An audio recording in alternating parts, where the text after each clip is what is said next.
સંજેલી તાલુકાના આદિવાસી પરિવાર દ્વારા સંજેલી તાલુકા મામલતદારને આવેદનપત્ર આપવામાં આવ્યું।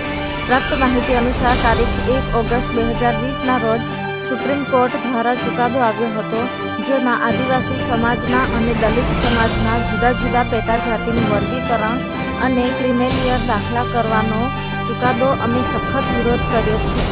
તેમજ બંધારણના આર્ટિકલ 341 અને 342નું મૂલ્યાંકન થાય છે।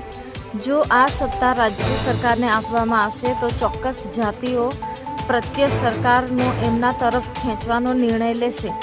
એનાથી વર્ગ વિગ્રહ વધશે અને અનુસૂચિત જાતિઓ જનજાતિઓના લોકો સામે આવશે તેવું અમે સ્પષ્ટપણે માનીએ છીએ। અને સાથે આ ચુકાદો પૂરા ભારતમાં લાગુ નહીં કરવામાં આવે તો તે માટે અમે આદિવાસી સમાજ તેમજ સમાજ દ્વારા અપીલ કરીએ અને મહામહિમ રાષ્ટ્રપતિ ભવન દિલ્હી અને સંજેલી તાલુકા મામલતદાર સાહેબ દ્વારા આદિવાસી સમાજ તેમજ સમાજ બંને ભેગા મળીને આવેદનપત્ર આપીએ છીએ।